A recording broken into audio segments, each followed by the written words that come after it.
안녕하세요. 여러분의 건강지킴이 닥터 MBC 김차동입니다. 코로나19 감염 상황이 오래 지속되면서요. 많은 분들이 우울감이나 무기력증에 빠져 있습니다. 괜히 그 기분이 가라앉고 뭘 해도 재미가 없고 불안하고 답답하고 기분도 안 좋고 저도 심하지는 않아도 종종 이런 느낌을 경험하는데요. 어느 정도 사회생활을 하고 있는 어른들도 이런데요. 학교도 제대로 못 가고 또 친구들과 어울리지 못하는 아이들은 또 어떨까 참 걱정입니다.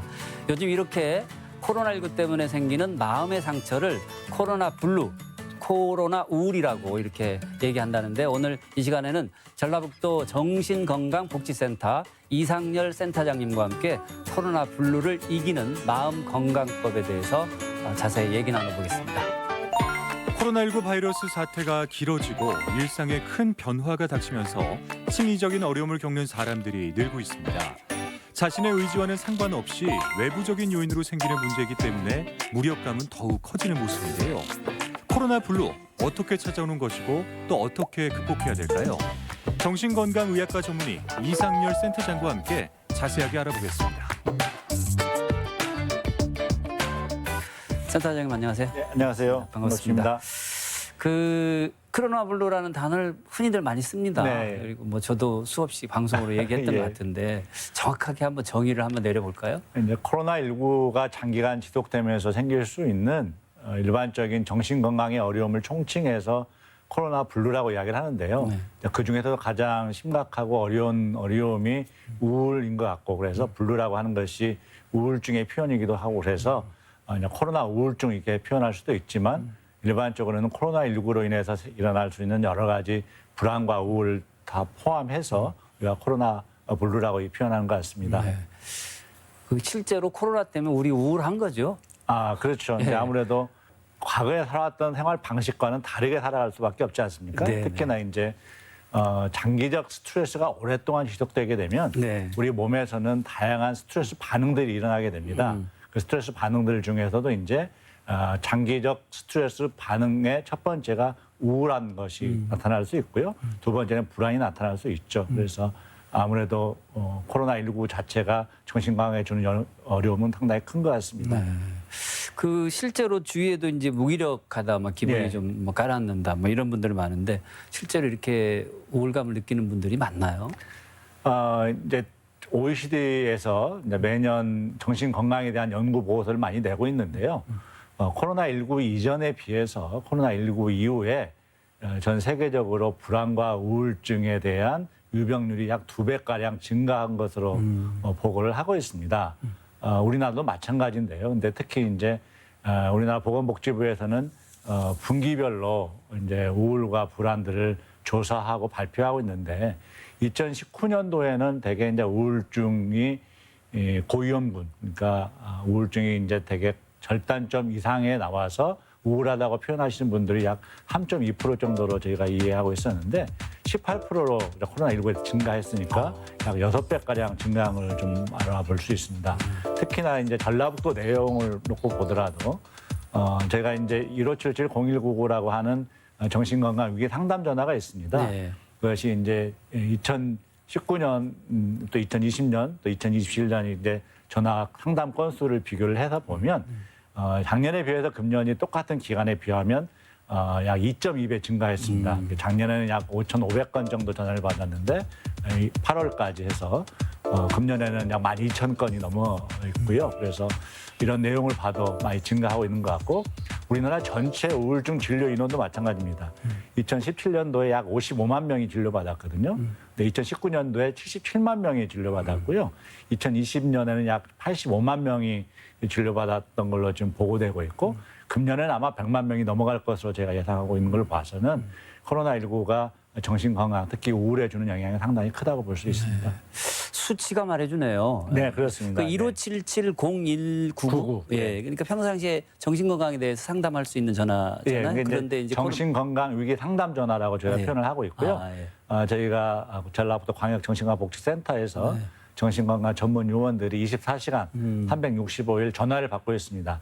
그 전화 말고도 자살예방 상담센터가 1393이라는 전화번호가 있고 그래서 두 가지 전화번호 중에 어느로 전화를 하셔도 도움을 받을 수 있습니다. 물론 이제 무료로 그렇습니다. 상담이 이루어지는 예. 거겠고요.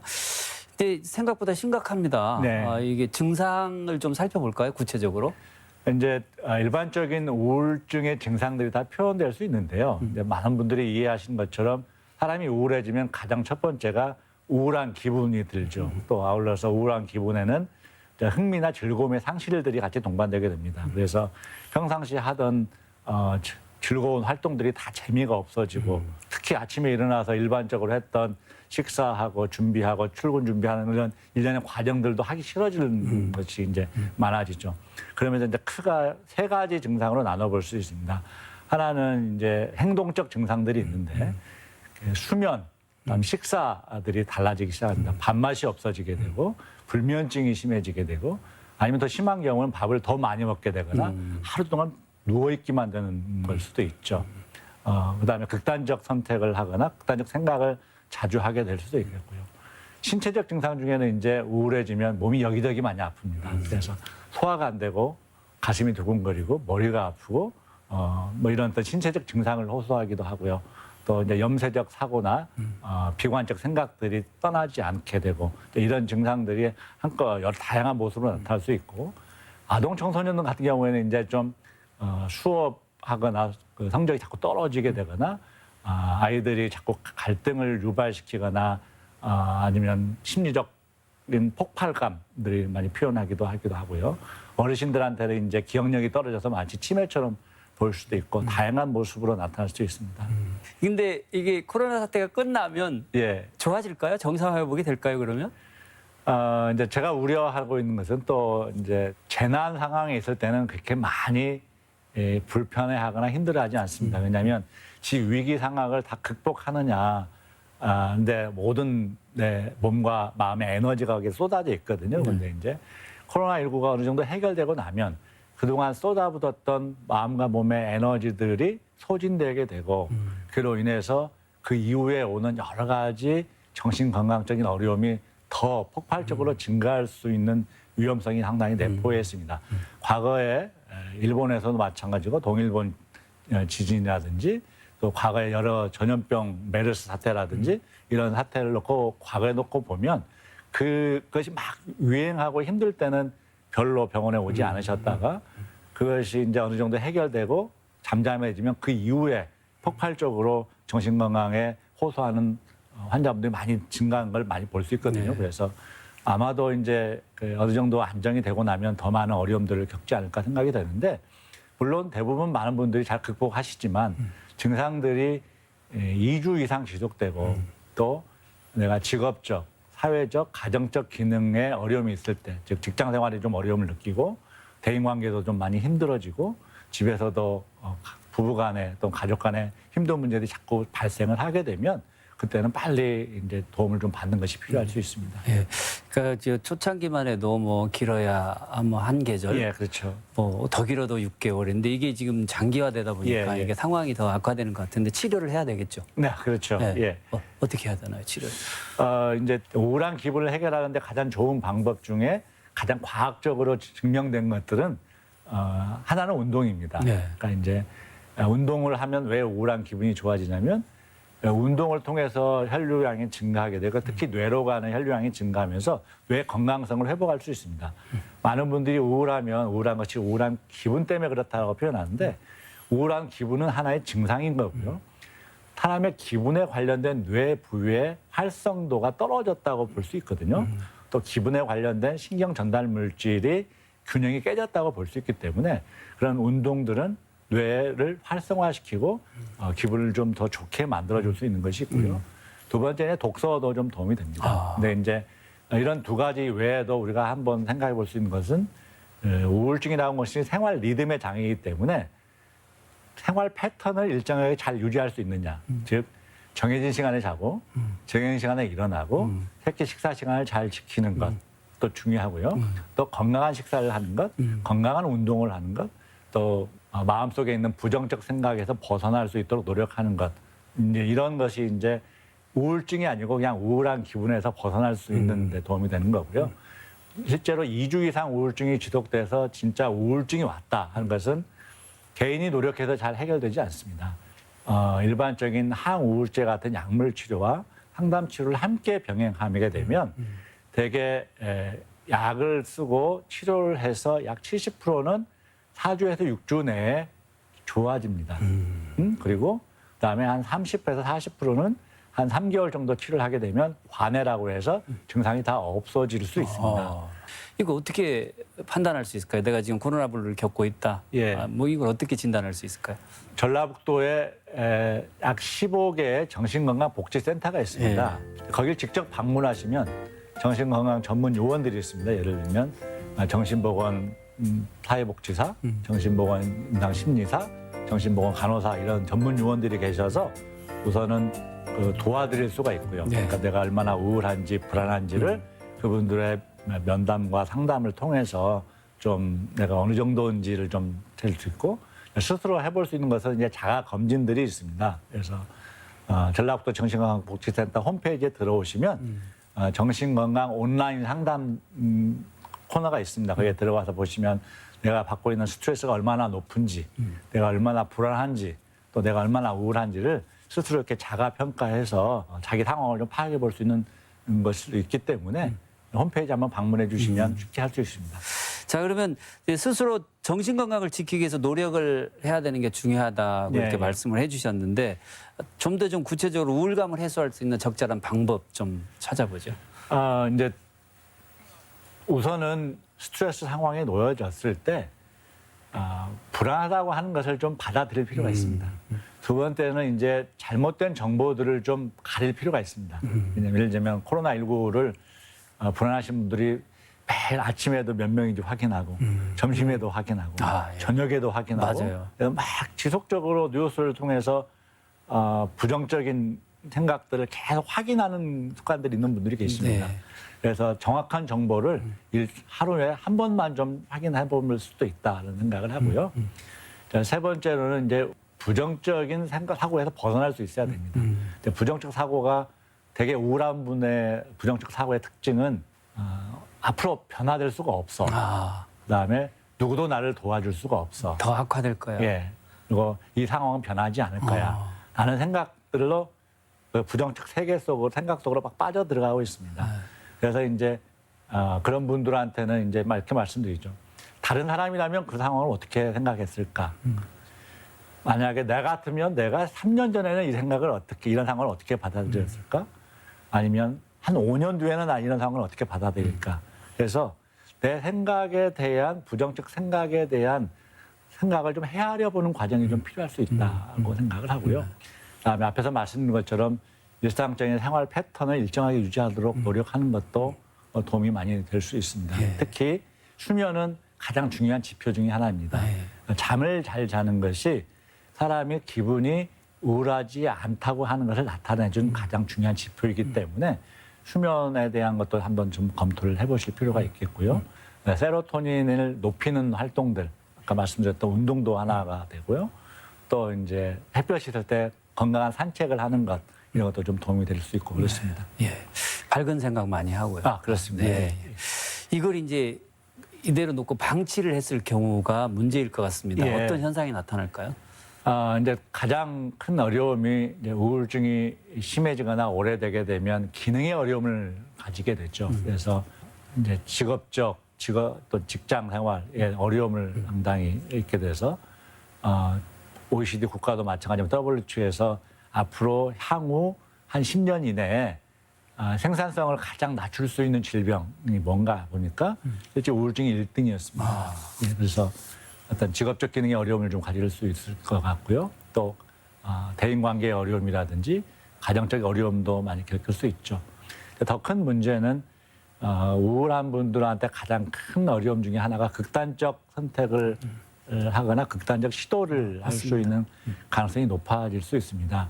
연구 보고들에 의하면 우울한 분들이 일반인에 비해서 극단적 선택을 할 수 있는 가능성이 41배가량이 높습니다. 그다음에 극단적 선택을 해서 돌아가신 분들의 약 70%가 우울증과 연관성이 있다는 연구 보고들도 많고요. 그러니까 우울하지 않은 분들이 극단적 생각을 한다 하는 것은 2%에 불과합니다. 근데 일반인들 중에서 우울한 것을 경험하신 분들은 극단적 선택이나 극단적 생각을 하시고 있는 분들이 약 23%나 되기 때문에 10배가 더 높거든요. 그래서 생명과 직감된 이런 일이 발생할 수 있죠. 그래서 우울증을 빨리 진단하고 빨리 치료하는 것이 필요할 것 같습니다. 네. 그 극단적인 선택을 또 OECD 국가 중에 또 우리나라가 대한민국이 또 부동의 차지하는 1위를 하고 또 있죠. 안타까운데 이제는 중요한 게 이제 주위 분들일 것 같아요. 예. 이 아까도 이제 자가 진단 비슷한 게 이제 본인이 노력하면 좋은데요. 본인이 그걸 못했을 때 주위 사람의 역할이 엄청 중요할 것 같습니다. 예. 어떻게 해야 될까요? 우선은 이제 앞에서 말씀드린 것처럼 몰아세우지 않으셨으면 좋겠어요. 네. 그러니까 이제 가족들은 안타깝죠. 그리고 또 빨리 호전되길 바라서 네가 의지로 빨리 일어나라. 아니면 마음 한번 돌리면 바꿔질 수 있는데 왜 안 바꾸냐 이런 식으로 이제 몰아세우지 않으셨으면 좋겠고 또 그런 분들한테 이제 공격적인 모습으로 막 대차게 막 하지 않으셨으면 좋겠다는 걸 먼저 말씀드리고 싶고요. 그리고 이제 그분들이 그 환자분들이 아니면 그 고통을 겪고 있는 분들이 왜 그런 상황에 놓이게 됐을까를 좀 이해해보자 또 좀 들어보려고 노력하자 이걸 좀 말씀드리고 싶어요. 그러니까 두 번째는 우울한 분들이 일상생활 하기가 상당히 힘듭니다. 그래서 같이 식사하고 같이 활동하고 같이 취미 활동하고 함께 해주는 것도 좀 필요할 수 있을 것 같고요. 또 누구에게도 하지 못했던 이야기를 좀 들어봐주고 소통하는 것도 좀 필요할 것 같고 그래서 그리고 이제 그래도 잘 해결이 안 되면 전문가의 도움이 좀 필요하지 않겠느냐. 그래서 병원 진료도 좀 권해보고 이런 과정이 필요한 것 같습니다. 조금 전에 극단적인 선택의 말씀 중에 여기 저 주위 사람들의 예. 역할인데요. 뭔가 좀 이상 조짐이 있을 것 같은데 그런 분들은 되게 이제 극단적 선택을 하시거나 극단적 신도를 하시는 분들이 이제 사전에 여러 가지 신호를 보냅니다. 예. 근데 이제 저희가 그 신호를 모르고 지나쳐 가는 경우가 많은데요. 크게 이제 세 가지로 나누어서 나눠볼 수 있습니다. 이게 언어적 위험 신호가 있고, 그다음에 행동적 위험 신호가 있고, 상황적 위험 신호가 있습니다. 언어적 위험 신호라고 하는 것은 스스로 죽고 싶다는 말을 자꾸 내뱉는 것이 위험 신호입니다. 네. 그러니까 이제 많은 분들이 뭐 왜 그런 말을 해? 잘 해봐. 달라질 수 있어. 뭐 이렇게 이제 말씀하시는데요. 실제로는 극단적 시도를 하셨던 분들 또는 극단적 선택을 하시는 분들의 대부분이 사전에 언어적 신호를 보냅니다. 나는 죽고 싶다. 그런 신호를 보낼 때 빨리 알아차려야 된다. 아니면 앞에서 말씀드린 것처럼 비관적 생각이 떠나지 않을 때 나는 어떻게 해도 달라질 수 없어. 이 여건이 좋아지지 않을 거야. 이런 말을 자꾸 내뱉는 분들이 언어적 위험 신호일 수 있고요. 행동적 위험 신호라고 하는 것들은 이제 물건을 막 정리한다거나 본인이 평상시에 애지중지했던 물건들을 친구에게 준다거나 뭐 이런 어떤 행동들이 있을 수 있겠죠. 또 상황적 위험 신호라고 하는 것은 이제 경제적 위기가 갑자기 몰아쳐서 이제 경제적 파탄이 몰아쳐오거나 이혼이라든지 실직한다든지 이런 어떤 생활 사건을 겪을 때 흔히 이제 또 극단적 선택이나 시도를 할 수 있기 때문에 이렇게 세 가지로 나누어서 한번 살펴보시는 것이 도움이 될 것 같습니다. 예. 오늘 센터장님을 모신 뭐 이유 중에도 하나인데 전라북도 정신건강복지센터가 있고요. 아까도 잠깐 말씀드렸지만 14개 시군 예, 그렇습니다. 좀 더 구체적으로 어떻게 이루어지는지 어떤 도움을 주는지 좀 말씀 좀 해주시죠. 예, 이제 그 14개 시군구에 기초정신건강복지센터가 있고 또 전라북도 전체는 전라북도 정신건강복지센터가 있습니다. 거기에 이제 크게 세 가지 영역으로 나누어져 있는데 이제 마음을 건강해 하자는 것은 일반인들, 그러니까 우리 도민들의 마음들이 좀 더 건강해져서 앞으로 부딪힐 수 있는, 앞으로 닥쳐올 수 있는 위기나 어려움을 빨리 헤쳐나가고 행복한 마음으로 살아갈 수 있도록 도와주는 팀이 있고요. 그러니까 이제 그래서 제가 마음 건강 증진이라고 표현을 하기도 합니다. 그다음에 이제 마음을 회복하자라고 하는 것이 있습니다. 그러니까 정신적 장애를 겪었거나 정신적 어려움을 겪으셨던 분들이 빨리 회복해서 사회의 한 일원으로 복귀해서 살아갈 수 있도록 도와주는 도 있습니다. 예를 들면 조현병이라든지 조울증 같은 병을 앓고 있는 분들도 충분히 회복되면 사회의 한 구성원으로서 직업을 가지고 가정을 꾸리면서 살아갈 수 있거든요. 이렇게 도와주는 일을 하고 있고요. 세 번째는 극단적 선택이나 또 극단적 시도를 낮추어서 생명 사랑을 확산시키는 자살 예방을 하는 그런 일들을 주로 하고 있습니다. 14개 시군구에 다 있고요. 정신건강 전문 요원이 전라북도에 약 150분 정도가 활동하고 있습니다. 그러니까 언제든지 방문하시면 도움을 받을 수 있고요.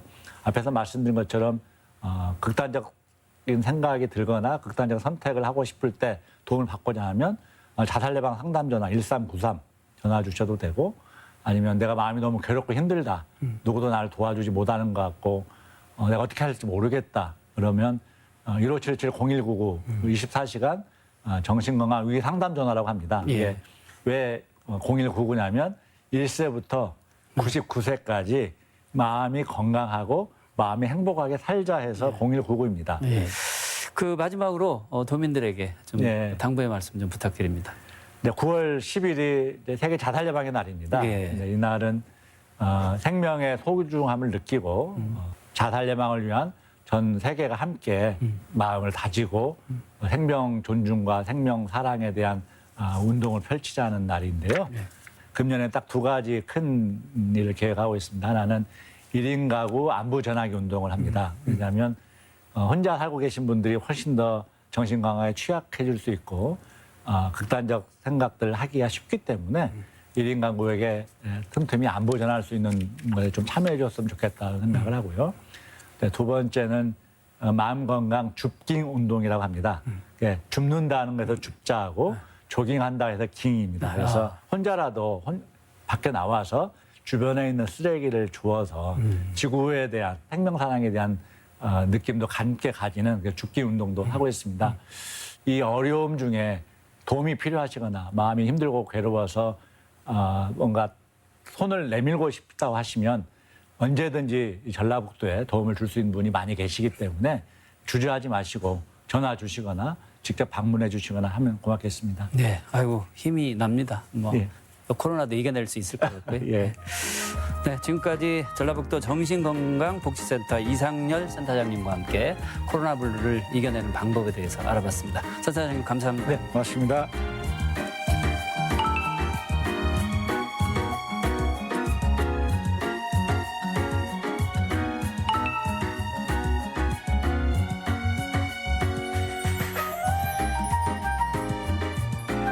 하루에 단 1분만 투자해도 보다 건강해질 수 있는 방법이 있다는 거 아십니까? 그중에 하나 치실 사용하기입니다.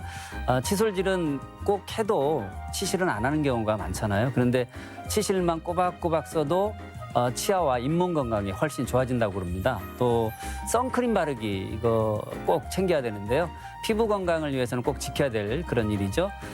플랭크 자세라고 아시잖아요. 버티기 운동. 한 1분 정도만 해도 복부와 등의 근육을 잡아줘서 몸 전체 균형을 유지해 준다고 합니다. 이 밖에도 뭐 여러 가지가 있는데요. 이런 것들만 습관처럼 매일 실천하면요. 훨씬 건강해질 수 있습니다. 뭐 당장 누구라도 할 수 있는 그런 쉬운 일들이고요. 여러분의 건강과 관련해서 궁금증이 있다면은 전주 MBC 홈페이지에 들어오셔서 글 남겨주시고요. 오늘 알아본 코로나 블루에 대해서 관련해서 궁금하시면 역시 글 남겨주시면 됩니다. 닥터 MBC가 여러분의 건강을 책임지겠습니다. 저희가 준비한 소식은 여기까지고요. 다음 시간에 뵙겠습니다. 감사합니다.